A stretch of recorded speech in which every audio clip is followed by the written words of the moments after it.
Assalamu alaikum et bienvenue à toi dans ce nouvel épisode du podcast Vis ton Coran. Je suis ravie de te retrouver. Si tu me découvres à travers cet épisode, je suis Younous, la fondatrice du projet Hafiz Coran Academy, la méthode ludique destinée aux francophones pour mémoriser Surat al-Baqarah.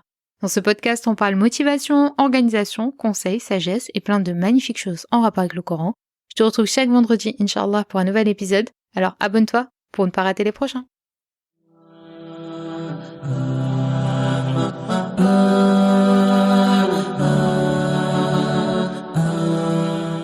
Aujourd'hui, nous clôturons notre série Les Trésors de Surat al-Baqarah. Donc cette semaine, nous avons pu méditer, pas mémoriser, mais méditer les versets de Surat al-Baqarah. J'espère que cette méditation t'aura plu et t'aura donné envie d'aller plus loin avec cette sourate. Donc les inscriptions à la formation se terminent ce soir à minuit. Donc la formation al-Baqarah, c'est quoi? C'est une méthodologie complète que j'ai créée pour que tu puisses mémoriser et maîtriser Surat al-Baqarah à travers une méthode ludique. Donc c'est un programme qui t'accompagne pas à pas pour mémoriser, comprendre et méditer Surat al-Baqarah de manière sereine à travers donc notre méthodologie. Alors je sais que Surat al-Baqarah, du fait de sa longueur, peut être intimidante, mais si tu l'envisages non pas comme un défi mais comme un voyage à travers les paroles de ton créateur, alors ça change tout. Chaque ayah devient pour toi donc une source de sagesse. Donc si tu as écouté tous mes épisodes, tu sais que j'ai connu beaucoup de difficultés pour mémoriser Surat al-Baqarah, jusqu'à vouloir développer ma propre méthodologie qui a changé ma façon d'apprendre, alhamdulillah. Les inscriptions sont ouvertes jusqu'à ce soir minuit. Ensuite, je ferme les portes pour m'occuper donc des nouveaux élèves. Donc pour celles qui me l'ont demandé, donc s'il fallait savoir lire l'arabe, alors la réponse est oui, tu dois savoir lire l'arabe pour t'inscrire à cette formation. Et il faut être accompagné par une professeure pour t'accompagner et te corriger, parce que moi, je vous retrouve tous les mois pour les coachings donc mensuels en direct sur Zoom, durant lesquels je vais vous poser des questions selon ma méthodologie, mais il faut être accompagné chaque semaine par une professeure pour qu'elle te corrige ta récitation. Donc si tu veux nous rejoindre, tu as le lien juste en dessous en description de cet épisode. Alors aujourd'hui, je voulais continuer un petit peu avec la ayah d'hier, dans laquelle on avait parlé donc du prophète Adam alayhi salam qui va donc manger de l'arbre interdit et qui va donc ensuite se repentir. Donc je voulais un petit peu qu'on médite encore une fois sur ce verset. Donc le prophète Adam alayhi salam va être donc chassé du paradis car il a mangé de l'arbre interdit. Lui et son épouse, donc le shaitan va leur promettre qu'en mangeant de cet arbre, ils deviendront éternels. Et quand on médite sur cette ayah, on constate que c'est ce que continue à faire shaitan sur terre. Donc il chuchote aux gens cette illusion qu'ils peuvent vivre comme s'ils étaient éternels, comme si la mort n'existait pas, ou qu'elle n'était qu'un événement lointain quand on deviendra âgé, etc. Alors que la mort n'est pas personne, ni les petits, ni les grands, ni les personnes bien portantes comme les personnes malades. La mort peut frapper à n'importe quel moment. Et quel est l'outil qu'utilise le plus shaitan? Bien les gens, pour leur faire oublier la mort, bien c'est l'hubb dunya. Donc c'est l'amour de ce bas monde. Et ça on le voit de plus en plus à l'ère des réseaux sociaux. Ce besoin perpétuel d'amasser un maximum de biens matériels, comme si on n'allait pas mourir. Donc cet amour croissant pour le luxe, le dernier téléphone, l'argent, les belles maisons et j'en passe au point où celui qui ne possède pas ce qu'il voit dans les stories des autres a l'impression d'avoir complètement raté sa vie. Alors attention, je ne dis pas qu'aimer les belles choses, vouloir réussir sa vie professionnelle, avoir une belle maison, etc. c'est haram. Non, certains compagnons du prophète alayhi salatu wassalam étaient des gens riches. Le problème, ce n'est pas la richesse, mais c'est où tu places cette richesse et ce que tu fais de cette richesse. Est-ce que tu utilises cette richesse fi sabilillah comme le préconise Allah subhanahu wa ta'ala dans Surat al-Baqarah? On le voit par exemple au ayat 261 et 262, quand Allah subhanahu wa ta'ala nous dit dans une traduction du sens de la ayah, ceux qui dépensent leurs biens dans le sentier d'Allah ressemblent à un grain dont naissent 7 épis, à 100 grains l'épi, car Allah multiplie la récompense à qui il veut et la grâce d'Allah est immense et il est omniscient. Ceux qui dépensent leurs biens dans le sentier d'Allah sans faire suivre leur largesse, ni d'un rappel ni d'un tort auront leur récompense auprès de leur Seigneur, nulle crainte pour eux et ils ne seront point affligés.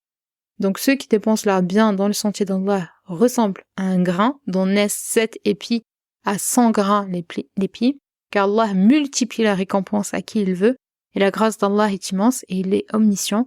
Et ceux qui dépensent leurs biens dans le sentier d'Allah sans faire suivre leur largesse ni d'un rappel ni d'un tort, auront leur récompense auprès de leur Seigneur, nulle crainte pour eux et ne seront point affligés. Donc la deuxième question, c'est où places-tu cette richesse? Donc, est-ce qu'elle est dans ta main ou est-ce qu'elle est dans ton cœur?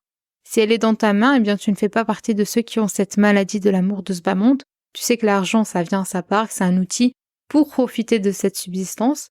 En revanche, si cette richesse, elle est dans ton cœur, Allah subhanahu wa ta'ala nous dit toujours dans Surat al-Baqarah, à la ayat 268, le diable vous fait craindre l'indigence et vous commande des actions honteuses, tandis qu'Allah vous promet pardon et faveur venant de lui.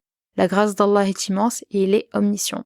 Donc le diable vous fait craindre l'indigence et vous commande des actions honteuses, tandis qu'Allah vous promet pardon et faveur venant de lui. La grâce d'Allah est immense et il est omniscient. Donc parmi les ruses de Shaitan pour nous faire aimer ce bas monde, eh bien c'est le fait de craindre la pauvreté. Donc Shaitan il va faire grandir cette crainte dans ton cœur, dans le cœur de certaines personnes, au point où ça va devenir obsessionnel. Donc en plus d'augmenter l'amour de ce bas monde et le détachement de l'au-delà, eh bien cette crainte de la pauvreté, elle va avoir des conséquences dans ta relation avec Allah subhanahu wa ta'ala. Donc si tu crains excessivement la pauvreté, ça signifie que tu as un manque de confiance en Allah et que tu n'auras pas ce tawakkul qui te pousse à être convaincu que la subsistance provient d'Allah subhanahu wa ta'ala seul et que ce qui t'est destiné, personne ne pourra te le retirer. La peur de la pauvreté, elle peut te pousser également à des comportements qui sont avides et peu éthiques, pour accumuler des richesses le plus rapidement possible. Et ça, malheureusement, ça peut te faire perdre de vue les principes moraux de l'islam. Ça peut également affecter négativement ta santé mentale et physique parce que tu vas être tellement stressée, anxieuse des fins de mois, de ton avenir, etc., que tu vas avoir ce manque de tawakkul. Donc cette peur de la pauvreté, elle peut te rendre également avare et te pousser à délaisser une obligation, comme la zakat par exemple. Donc Allah subhanahu wa ta'ala nous dit, dans la ayah que j'ai citée, que le shaitan tente les gens en leur faisant craindre la pauvreté et en les poussant à commettre des actions honteuses pour obtenir des biens matériels. Donc ces tentations, elles sont souvent associées à l'avidité, à cette envie d'avoir toujours plus, encore et encore, parce que quand l'amour de ce monde entre dans le cœur, ça fait des catastrophes, des gens qui ne sont pas satisfaits et qui en veulent toujours plus, encore et encore, au point où Allah subhanahu wa ta'ala nous dit dans la ayah que Shaitan va pousser ces personnes à commettre des actions honteuses. Et on le voit à notre époque, cette époque où on érige comme modèle de réussite des personnes qui troquent leur pudeur et leurs principes pour de l'argent. On fait croire aux jeunes que c'est cela la réussite, alors que c'est une réussite qui est éphémère, de façade, car en réalité ces gens-là ne sont pas heureux, ils ne sont jamais satisfaits, il n'y a aucune baraka dans leur argent, et ce besoin d'argent, d'avoir de l'argent le plus facilement possible, et le plus rapidement surtout, quitte à y laisser ses principes moraux. Et en même temps, dans la ayah, Allah subhanahu wa ta'ala nous invite à avoir confiance en lui, à se soumettre à sa volonté, à faire preuve de piété, de vertu, et à éviter les chemins honteux et les actes immoraux pour obtenir notre richesse. À avoir, je disais, ce tawakkul. Tu places ta confiance totalement en Allah subhanahu wa ta'ala.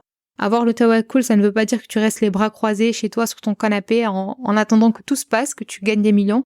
Non, au contraire, c'est le fait de faire de ton mieux, de prendre des initiatives, de travailler dur et d'avoir des plans. Mais en même temps, tu sais que quoi qu'il arrive, c'est ce que Allah subhanahu wa ta'ala a voulu et que c'est pour le mieux, même si ça ne correspond pas à ce que tu avais en tête. Donc Allah subhanahu wa ta'ala t'invite à avoir confiance en lui, à te rappeler que lui seul t'apporte la subsistance, donc place ta confiance à lui et délaisse les tentations de Shaitan qui te poussent à obtenir la subsistance de manière totalement illicite et immorale. Ensuite, d'après le récit, donc quand on lit le récit du prophète Adam alayhi salam, Allah subhanahu wa ta'ala va évoquer pour la première fois un peuple sur terre. Et ce n'est pas n'importe quel peuple, c'est un peuple à qui Allah Azza wa Jalla va donner énormément de bienfaits et de faveurs. Et on retrouve ce récit de ce peuple au 3e robo de Surat al-Baqarah qu'on nomme dans la formation robo Ni'am. Donc le robo a des bienfaits, puisque on va retrouver énormément de bienfaits qui sont cités dans cette partie de Surat al-Baqarah. Et si je demande aux élèves de la formation de le citer, ce robot a des bienfaits, bien ça va être très facile pour elles, car on analyse minutieusement le robot et on parvient à citer l'ensemble des ayats qui composent ce robot. Donc un robot, c'est quoi? C'est un quart de hizb, d'accord? C'est à peu près 2 pages et demie. Et on peut voir un robot par rapport à une étoile. À chaque fois que vous voyez une étoile à la fin d'un verset, ça débute donc un nouveau robot. Et donc les élèves sont capables de me citer le début et la fin de chaque robot parce qu'on crée des histoires pour se souvenir de tous les robots. Donc se créer des histoires, c'est très très efficace pour la mémorisation. Et en méditant chacun de ces robots, eh bien, tu vas les mémoriser beaucoup plus facilement parce que tu vas les vivre. Et parce que quand tu mémorises une ayah, tu te dis, ah oui, ça fait sens par rapport à telle ayah, telle autre ayah. Et donc, tu mémorises beaucoup plus facilement, surtout si tu assistes au coaching tous les mois et que je te pose des questions selon notre méthodologie, eh bien, tu vas vraiment ancrer sur du long terme sur al-Baqarah. Donc, revenons donc à notre fameux 3e robot. Donc, Allah subhanahu wa ta'ala va nous citer ce peuple à qui il va accorder de nombreux bienfaits. Et comment va se comporter ce peuple? Eh bien, au lieu d'être reconnaissant envers Allah subhanahu wa ta'ala pour les bienfaits qu'il leur a accordés, eh bien, ils vont faire preuve d'ingratitude et ils vont vouloir plus, encore et encore et encore. Pourquoi? Eh bien, parce qu'ils avaient cet amour de dunya. Parmi les conséquences de l'amour de ce bas monde et la peur de la pauvreté que nous avons évoqué auparavant, eh bien, c'est que tu risques, comme ce peuple, de faire preuve d'ingratitude. Donc l'ingratitude, elle peut se manifester de différentes manières, comme le fait de ne pas remercier Allah subhanahu wa ta'ala pour les bénédictions que tu as déjà. Ou c'est le fait de ne pas utiliser ces bienfaits de manière responsable. Ou de te plaindre continuellement malgré les bonnes choses que tu possèdes. Parce que tu es tellement omnibulé à regarder les stories des autres et à voir tout ce qu'elles possèdent que tu te rends même pas compte que toi-même tu es tellement riche que plus de la moitié de la terre, et donc tu fais preuve d'ingratitude. Et ça peut non seulement affaiblir ta foi, mais également te laisser insatisfaite, car tu ne trouves pas de bonheur même dans ce que tu possèdes déjà. Et Allah subhanahu wa ta'ala nous souligne l'importance de la gratitude envers lui. Plus tu es reconnaissante, et plus Allah subhanahu wa ta'ala augmentera ses bienfaits pour toi. Mais si au contraire tu es ingrate, eh bien tu risques son châtiment. Donc pour chaque chose, dis alhamdulillah et sois heureuse et satisfaite de ce que tu as, tout en faisant les causes, bien évidemment, pour obtenir plus, mais le résultat appartient à Allah subhanahu wa ta'ala. Donc voilà pour l'épisode du jour qui va clôturer cette série Les Trésors de Surat al-Baqarah. J'espère qu'il t'aura plu. Donc je te rappelle que les inscriptions à la formation al-Baqarah se terminent ce soir à minuit. Donc c'est la dernière opportunité pour toi de reprendre une relation avec le Coran à travers cette magnifique sourate qui évoque de nombreux thèmes, comme tu as pu le constater durant cette semaine. Donc si tu veux nous rejoindre, tu as juste à cliquer sur le lien juste en dessous de cet épisode. Quant à moi, je te retrouve vendredi prochain, Inch'Allah, pour un nouvel épisode dans lequel nous pourrons méditer une nouvelle ayah du Coran. C'était Yunus. Assalamu alaikum wa rahmatullahi wa barakatuh.